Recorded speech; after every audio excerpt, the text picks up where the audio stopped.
વાવથરા જિલ્લા પ્રાથમિક શૈક્ષિક મહાસંઘ દ્વારા શિક્ષકોના વિવિધ પડતર પ્રશ્નો અને ખાસ કરીને એનસીટીઈના નિયમો સંદર્ભે ઉદ્ભવેલી વિસંગતતાઓના વિરોધમાં આજે એક વિશાળ ધરણા પ્રદર્શન અને આવેદનપત્ર આપવાનું આયોજન કરવામાં આવ્યું હતું।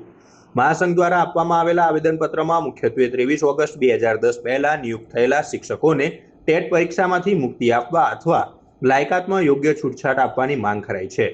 શિક્ષકોનો આરોપ છે કે એનસીટીઈના નવા નિયમોને ભૂતકાળની અસરથી એટલે કે રેટ્રોસ્પેક્ટિવ ઇફેક્ટથી લાગુ ન કરવા જોઈએ અને વર્ષ 2010-11 દરમિયાન જે તે સમયના પ્રવર્તમાન નિયમો મુજબ થયેલી ભરતીને જ માન્ય રાખવી જોઈએ।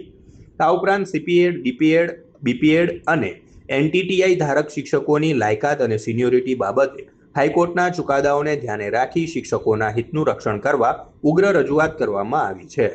अखिल भारतीय राष्ट्रीय शैक्षिक महासंघ गुजरात प्रांत द्वारा तमाम जिला मथके 18 जून 2026 रोज જે ટેટ પરીક્ષા અંતર્ગત સર્વોચ્ચ અદાલત દ્વારા ચુકાદો આપેલો છે કે 2010 પહેલાંની ભરતી પહેલાંના શિક્ષકોએ ટેટ પરીક્ષા પાસ કરવાની છે।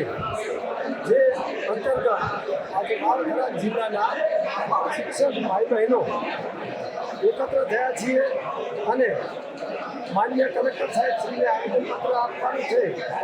એ આવેદનપત્ર માન્ય વડાપ્રધાન સાહેબશ્રી તેમજ માન્ય કેન્દ્ર શિક્ષણ મંત્રી સાહેબ સુધી પહોંચાડવા માટે અમે શૈક્ષિક મહાસંઘ આજે આવેદનપત્ર આપવા માટે માન્ય કલેક્ટર સુધી 5 ટીમના 5 સદસ્યો ત્યાં જવાના છીએ અને આજે 2010 પહેલાં શિક્ષકોની ટેટ પરીક્ષા આપવાનો જે નિર્ણય છે એમાં હસ્તક્ષેપ કરી અને આ નિર્ણય બદલવામાં આવે એ માટે આજે અમારા રાજ્ય શિક્ષક મહાસંઘ વાવથરા જિલ્લાના તમામ સદસ્યો મળ્યા છીએ।